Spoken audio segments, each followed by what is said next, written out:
เฮายังอยู่ลาสเวกัสกำลังสิพากันไปเล่นฮูเวอร์แดม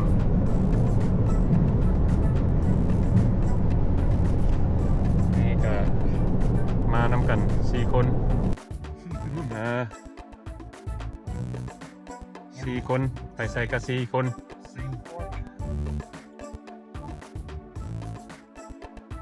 จากในเมืองลาสเวกัสกับประมาณ40นาที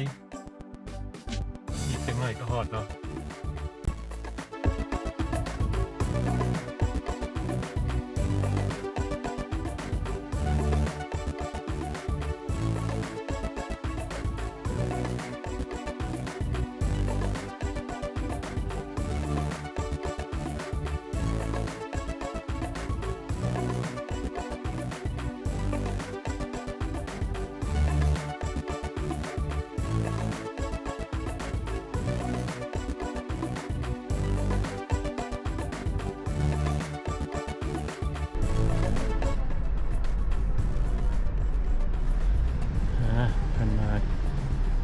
มีคนเช็ค Hello, any bones or drops?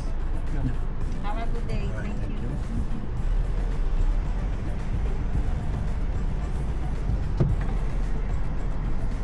เพิ่นให้ใส่โดรนเนาะ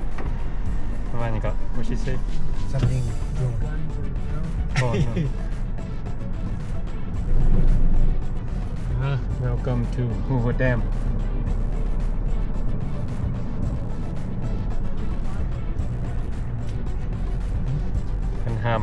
เพิ่นห้ามให้เอาปืนเข้ามาเด้อ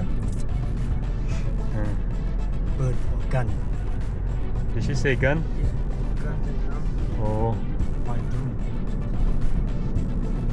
เดี๋ยวเพิ่นมาให้ fly drone อย่างนี้เลย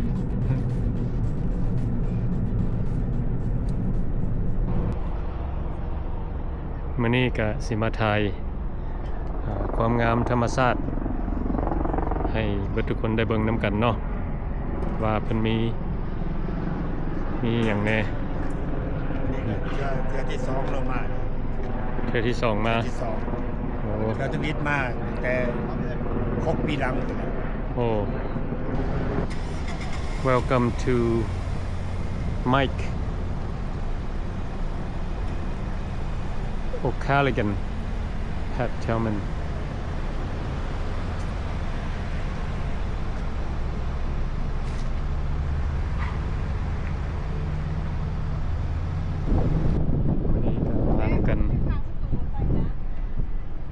หลายคน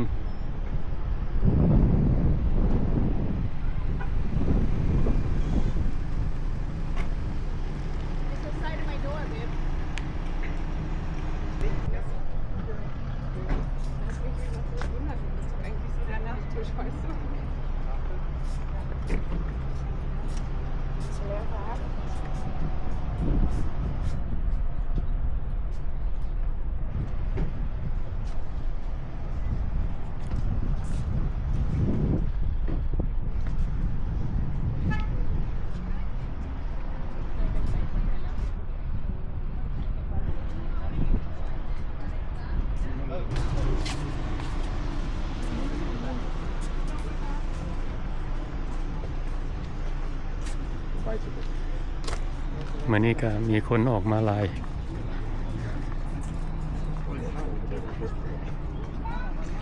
สิเป็นครั้งแรกที่เราได้มาบอนนี้หากแต่ว่าฮูเวอร์แดมเคยมาอยู่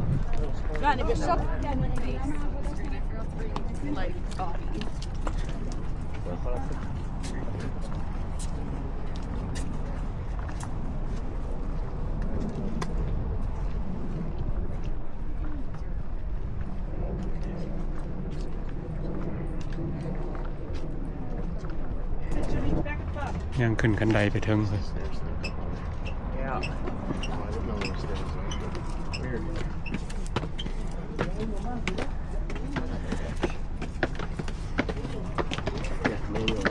วันนี้ก็ต่างเอ็กซิไซส์แล้ว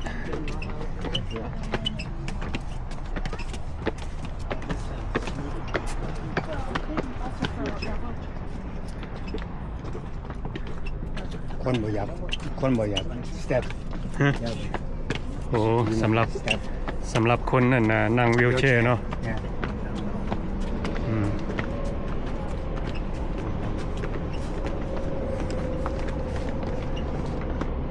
สำหรับผู้ใดนั่งวีลแชร์มาทางนี้ก็ได้ขึ้นไปเบิ่งก็ได้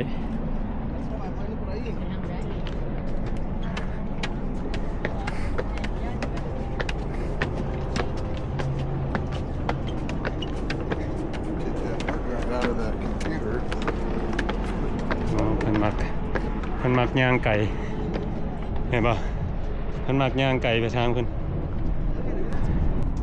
เฮาสิไปเบิ่งดูว่า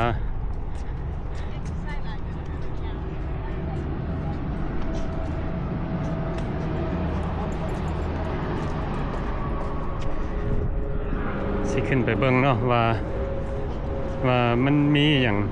คนจึงมาหลายแท้เฮาก็บ่เคยมาบ่อนนี้จักเทื่อ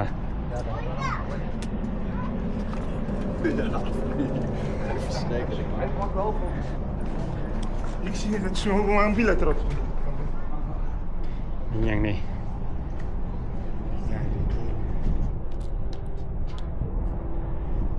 โอ้อันนี้เป็น history ของเพิ่นก่อสร้างเนาะ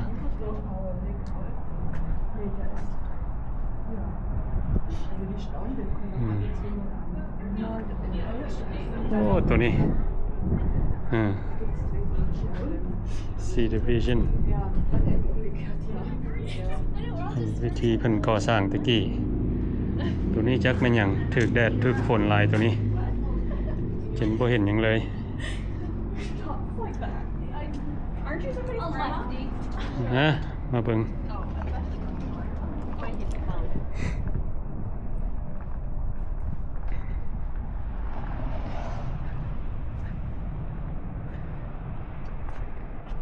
Get good footing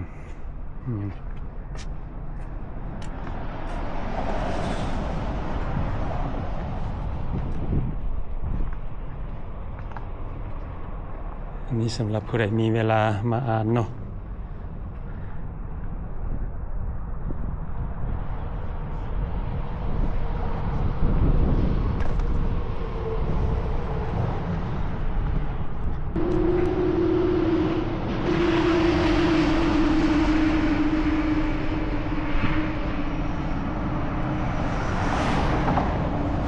ทางใหญ่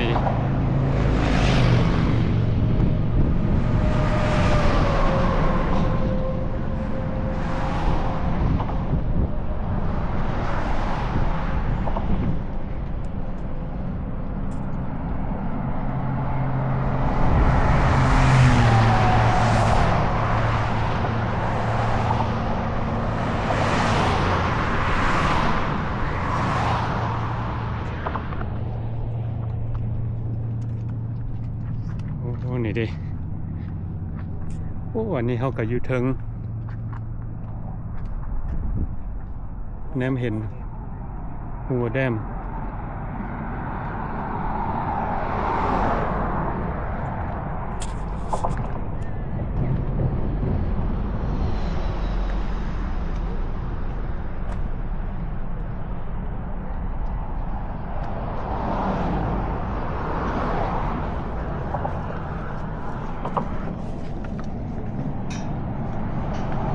นะยังมาเบิ่งยังออกมาเบิ่งอีกจังหน่อยเนาะถ่ายให้พี่น้องได้เบิ่ง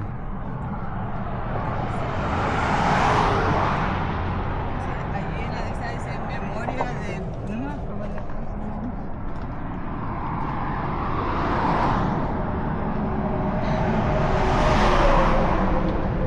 Oh, you guys got here first. Oh, yeah. Figured we get a Oh, start. wow. It's crazy. So, so You right, dare to look down? Look Yeah. all the way down? so right now we on the bridge. Yeah. The Greatness Bridge. Oh, the Greatness Bridge. เห็นป่ะ That's what it's called. เดี๋ยวนี้พวกเขาอยู่เทั้งขวา So you get like Em lung cái lum. the actual view of the dam. ว้าว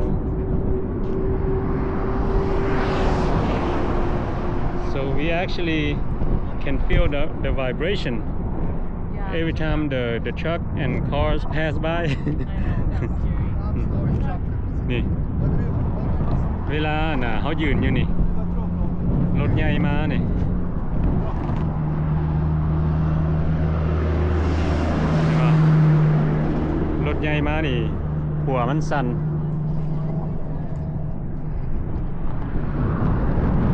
ว้าวโอ้วิวคักหลายอยู่ทางนี้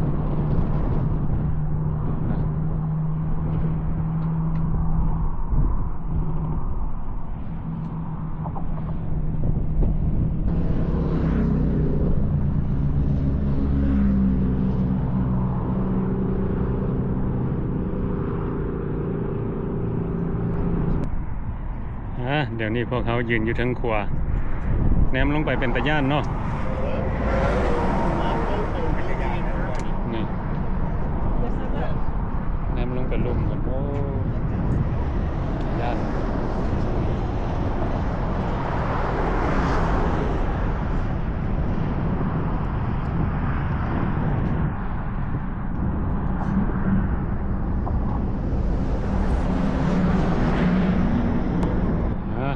พวกเขาก็ได้ขึ้นมาเห็น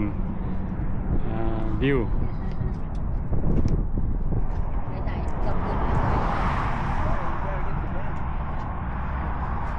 หลายคนมาแล้วก็มาถ่ายรูปเนาะ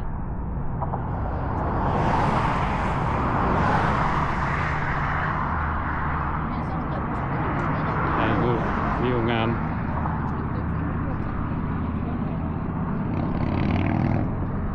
พวกเขาก็ได้มาเห็น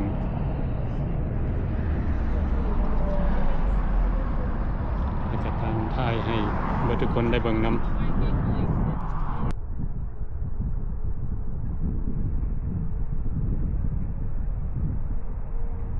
ของยานี่เขาขึ้นไปถึงหัวทั้ง วันนี้รอด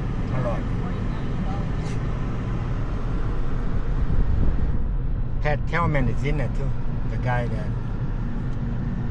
the football player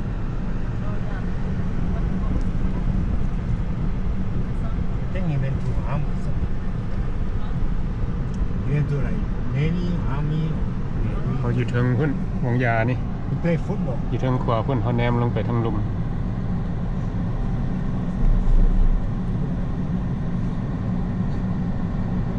วันนี้พวกเขาสิไปหน้าเขื่อนเนาะ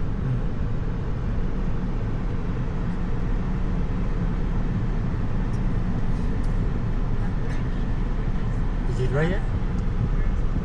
No, this one?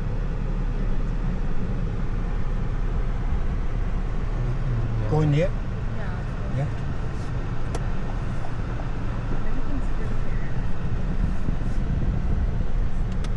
ให้มาปีนภูอยู่นี่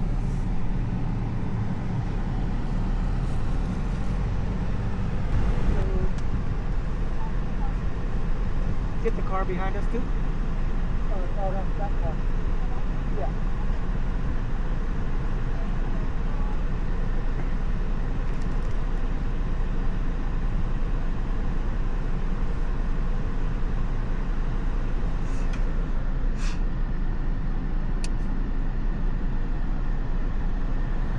ค่าจอดรถเพิ่นเอานำ$10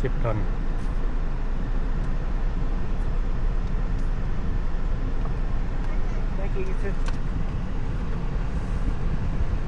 ใช้$10แล้วพวกเขาก็สิขึ้นไปทางเทิงมันเนาะ อันนี้มันสร้างใหม่เลยตอนมาตะกี้ก็มี ตอนไปมากับ เนี่ยก็มี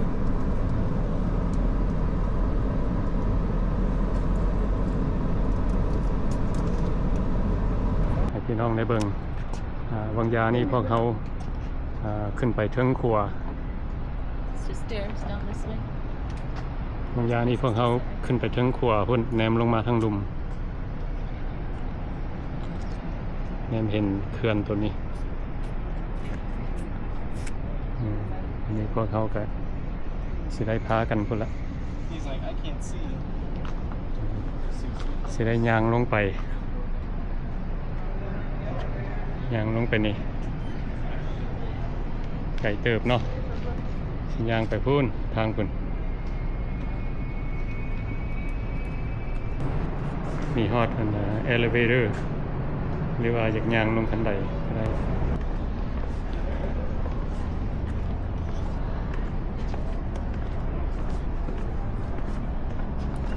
มื้อนี้อากาศร้อน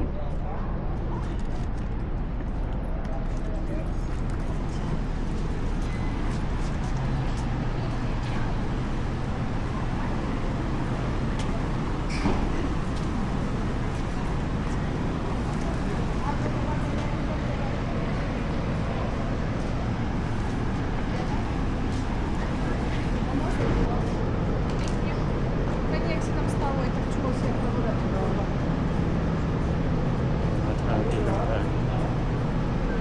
มีบอนขายน้ำขายอาหาร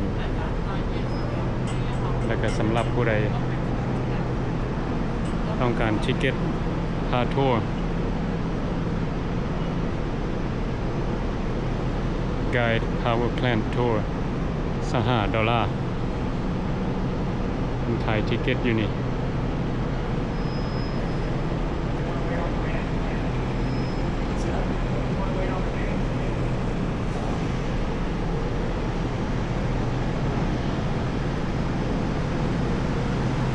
มันมีรถเมล์พาทัวร์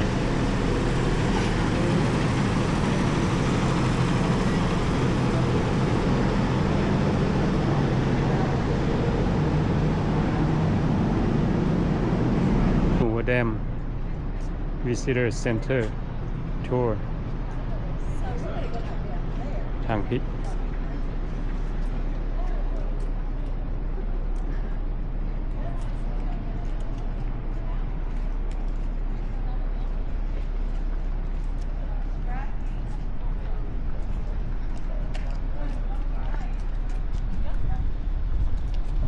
ความงามแบบธรรมชาติ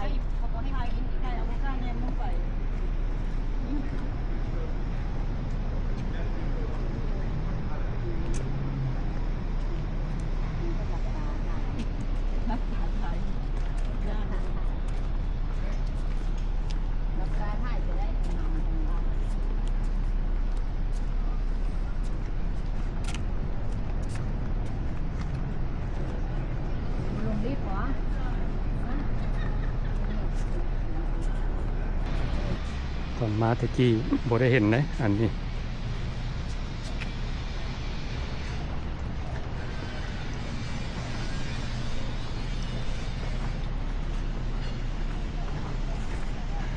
มาเบิ่งดูทางนี้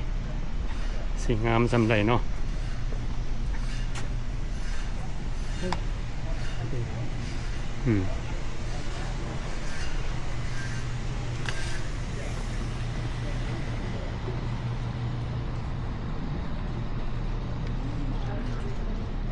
โอ้มื้อนี้อากาศร้อนหลาย When he graduated high school, we bought him a nice, like a blanket, like a blanket for the school and everything. When I was there,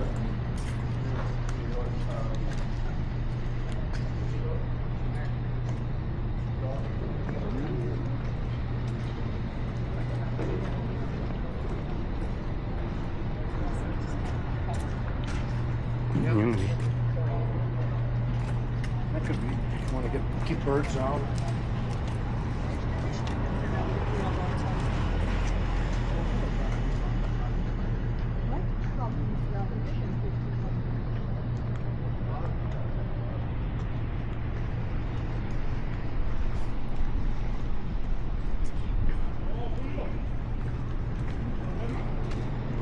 มานี่ก็มีบอนไปหลายเนาะที่คนมักไปเบิ่งบางคนสิไปทางเพิ่น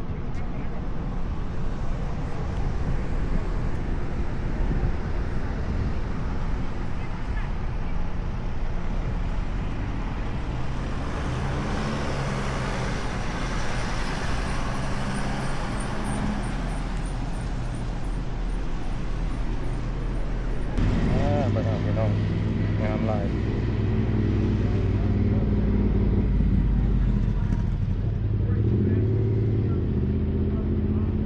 อยู่ข้างหน้าเขาไปมาแล้วเนาะ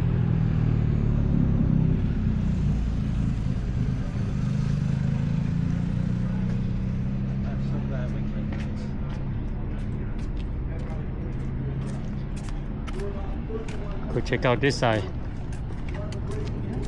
It says Nevada time. Yeah. Oh. So, what do you mean? So this is Might be an hour ahead, or I don't know. Might be within time. so this side is Nevada, Yeah, and that side is Arizona. Arizona. Talking about across the dam, right? Right there, there's a clock right there. It says Oh, okay. Arizona time. Oh. That side too, right? Can go there. Yeah. On the way back. เอามาเบิ่งข้างนี่ไป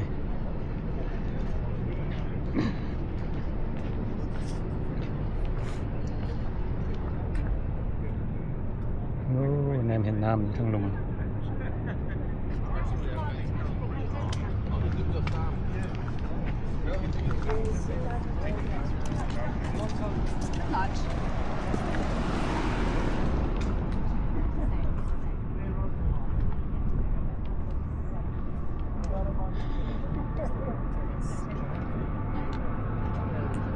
ว้าว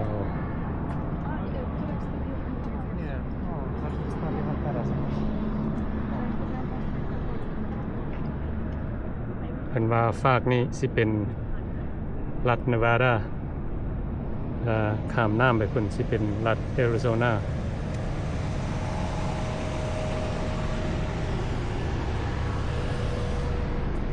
โอ้น้ำลงหลายเนาะเห็นหอยขาวตะกี้น้ำขึ้นสูงเดี๋ยวนี้ละน้ำลงหลาย น้ำก็จะตั้นเนาะ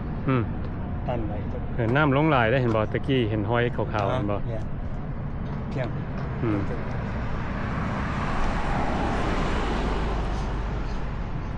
โอ้อันนี้ก็สิเป็นบอล บนหาปลาบนเซิร์ฟฟิ้งนี่ เป็นตัน มีป่าหลายเด้ออยู่ข้างลุมนี่เนาะอันนี้ก็สิเป็นบอลท่องเที่ยวที่สำคัญมีหลายคนมา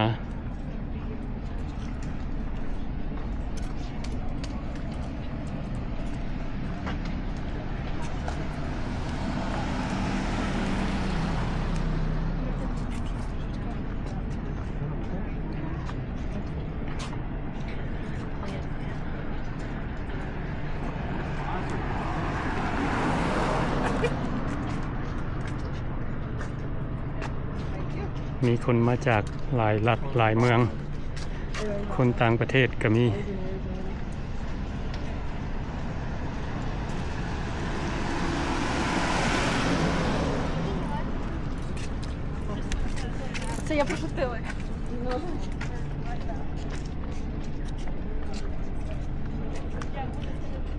Oh wow.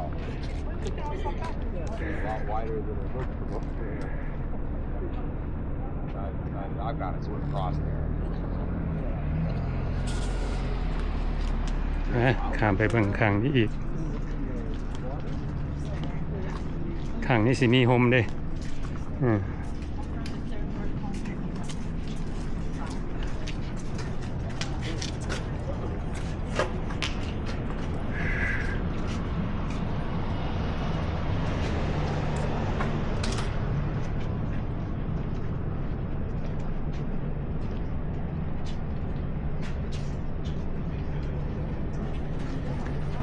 คนต่างประเทศมาหลายเนาะ คนมันเงียนเขากับคนขาว เนาะ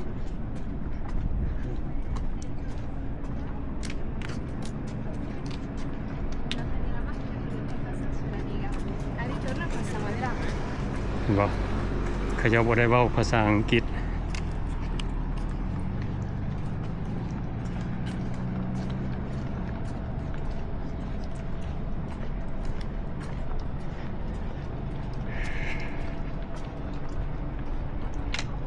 นี่แต่ละจุดเพิ่นก็มีห้องน้ำ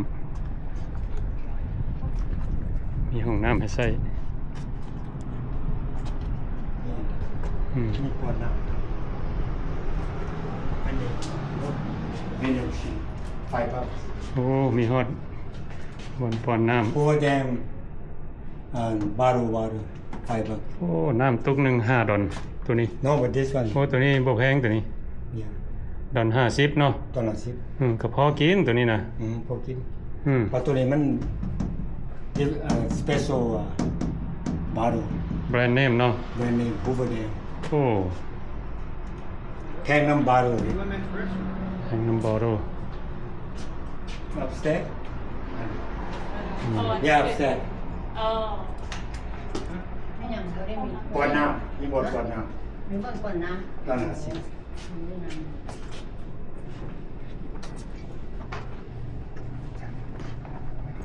Well, we're standing on a dam and there's water going through right now, right here underneath us. This is so amazing Yeah, คักหลาย energy of water. ยืนอยู่ถึงน้ำอยู่ถึงเขื่อนภาพนี้เพิ่นกำลังสิก่อสร้างอหย่างน้อนี่เนาะ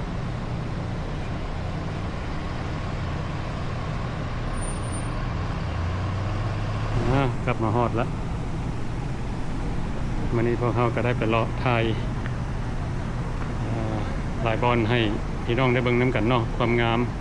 อยู่ฮูเวอร์แดมอันนี้เขาก็บ่ได้มาหลายปีแล้วมาสุดนี้คิดว่าเปลี่ยนแปลงหลายเพิ่นก็มีรายการก่อสร้างขึ้น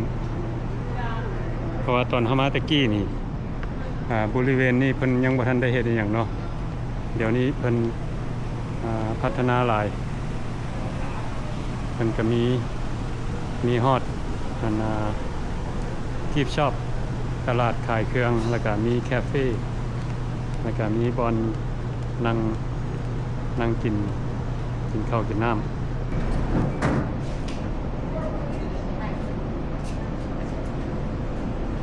For souvenir of it. ยังไรฮะ Get it, the water. No, I'm gonna get the $1.50 It don't have Hoover Dam on it. It's okay เบาดอกน้ำ5ดอลแพงที่ลึก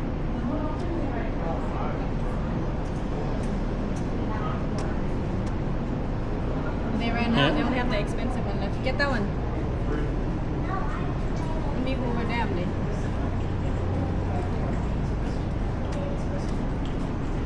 It's not available. ฮะ What does it say?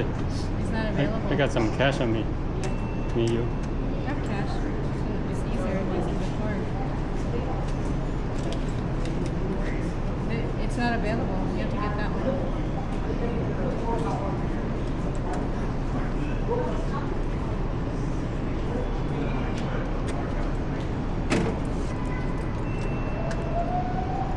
Hoover Dam water. ครับ Sure.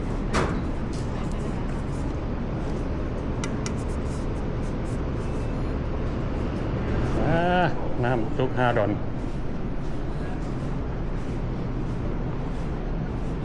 บ่เคยกินน้ำแพงซำนี้จักเทื่อ$5 for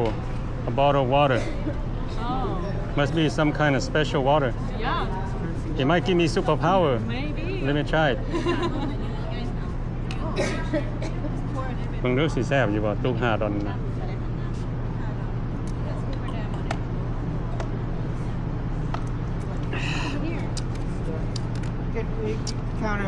Count it as a souvenir. Oh. I don't know. I'm gonna throw away the bottle anyway. Keep it for memories. เพิ่นว่าเอาไว้เป็น memory souvenir ว่าซั่นพวกเขาก็ได้ไปย่างเลาะพุ่นเนาะข้างหน้าเขื่อนโอเควิดีโอนี้ก็เอามาแชร์ให้พี่น้องเบิ่งนํกันเนาะสำหรับผู้ใดยังบ่ทันได้มาเห็นเฮาได้มาเห็นก็รู้สึกว่างามหลายแล้วก็ต่างย่างเอ็กซ์ไซส์วันนี้พวกเขาก็สิได้พากันกลับแล้วเนาะ